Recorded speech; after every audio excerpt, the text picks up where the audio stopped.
So we got a call for a spa that is leaking. So we're going to take you through the process of what's involved when you get the spa that's leaking. Spas have got so many plumbing fittings under them, so many points where they can leak. This one I've been to before, so I know this spa. I know the motor's under here, and for a leak, most certainly the most likely place for it to leak is from the motor. So I know it's in here. You can also tell by the venting that's here. So we're going to take this panel off to start with and have a look at the motor and see if the leak's there. So most spas, interestingly enough, will either be a Phillips head screwdriver like this is, or an Allen key, and it's the same size Allen key as what you have for like IKEA. So it's a very common Allen key, takes off the panels, and some spas have got half and half. But here we go. There's the motor. So get rid of some cobwebs. Now coming around here, this is the pump here where the water is. You can see the water comes in the front and out the side there. And this is the electric motor. Where they leak is between the pump and the motor. And that, you go right in there and have a look, that's bone dry. There is not a drip there, no water at all. So while that is the most common point, it's not where it's leaking from today. So the next common point is over here where the controller is. We can actually see it from behind. You'll see that there's barrel unions on there. So checking the left and right barrel unions on the controller, and also the barrel unions on the pump. And spas will have multiple pumps. This guy actually just has one, but spas will have multiple pumps. So checking all the barrel unions, checking the mechanical seals of the pumps to see is the first check, and then you start to check the jets. This is the back of a spa jet. This little pipe is where the air comes in. The big pipe is where the water comes in, and that can leak from both sides, air and water. So you're looking for evidence of water where it's been dripping. Down on these wooden boards, you'll see little salt marks where the water drips down. We can see there's been water. You see on the stones there, you got the white. So this has been damp. There's been a leak. There's been a leak on that light. That's been repaired. So just checking around, checking the base, looking for evidence, looking for drips. So we're going to pull some more doors off and see what we can find. Okay, so we're going to take another panel off. So another couple of screws. So we'll look in. We took this one off. Don't need that one because we can see from there. Take this one off so we can look around the back and see what's going on. Okay, so there's not much here. There's no equipment, but there's lots of jets down here. And just checking those. Looking underneath, and there's a lot of water here actually. This here is wet. Yeah, look at that, just touched at the paper. It's all pulpy and wet. So maybe we're close. Yes. Look here, you see that? There's a drip.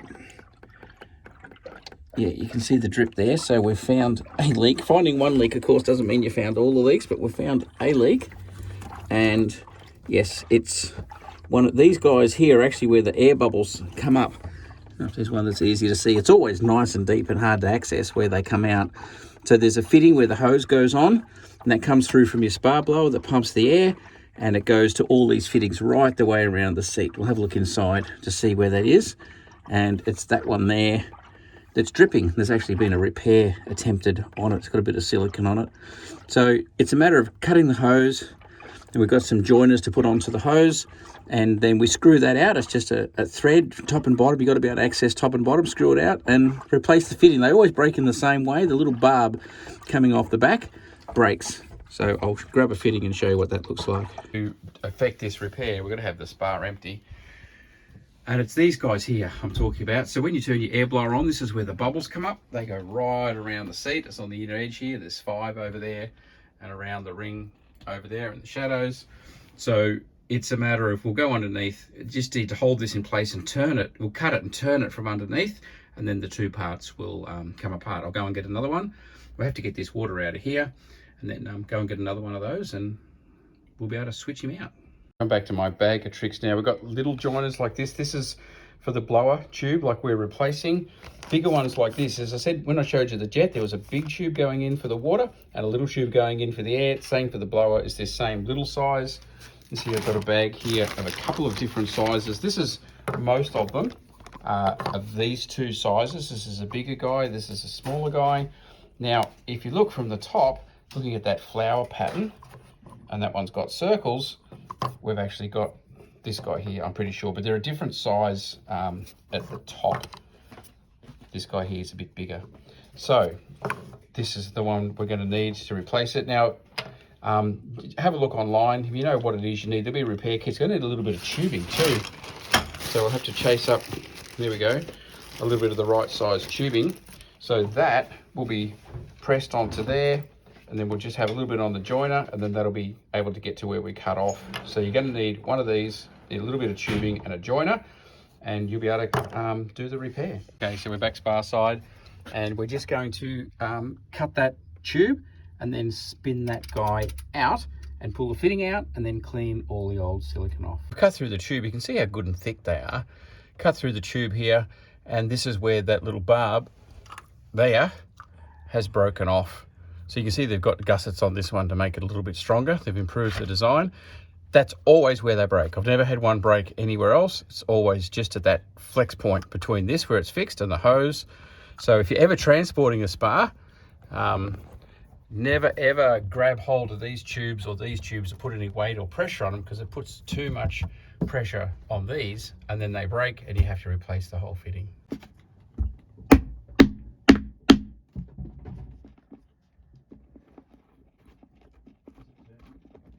It's moving a little bit.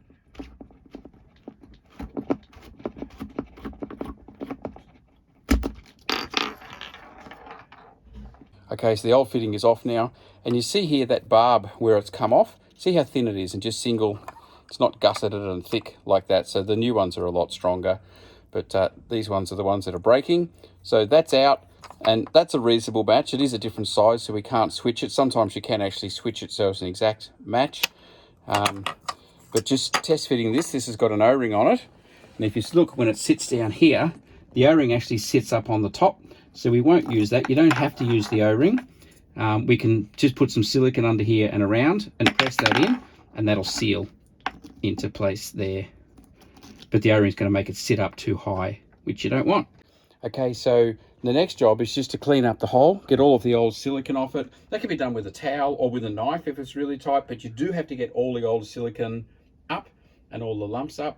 And then it has to be perfectly dry when you put it down with the silicone as well. Don't, at this point when you're sealing up a spar, don't use cheapy brand silicone. Get a decent brand, because you need it not to leak. Okay, so we're going to start to put this together. We've got the joiner here, and actually what we do is use PVC pressure pipe cement is what we put on these. Bit of glue on the barb, bit of glue up inside. Now it doesn't need much, so brush all this right off. But this stuff sets really hard. You just poke it up inside like that and brush it on. Just make sure you get it all the way around. And if it's really cold, you can grab your heat gun or a hairdryer, and there you go. That's on. There's a little spring clip to go on that to hold it as well. But that little bit of tube is on. Now we've cut off the other tube about here, so we just need a bit of tube in order to join this. So we'll now cut that and push this on. Do the inside first. Always glue the inside first, because then if you put it down, it's not going to get everywhere. Glue the barb. Make sure you get all the way around. Shove that into there. Like that. Now, that's ready to be fit down underneath. We'll screw it on with the new fitting, and that'll be ready to connect it in, and the blower's going to work again with a new fitting that doesn't leak. So we're going to put a bead of silicone. Now don't worry about putting so much on that it spudges out. That isn't an issue, because you can just wait till it's dry and trim it off. So we've got him around that outside edge like that.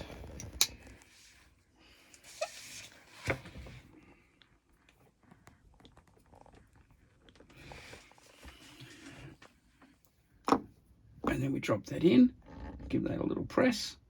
As I said, we'll clean that silicone up later. Just needs to seal inside here.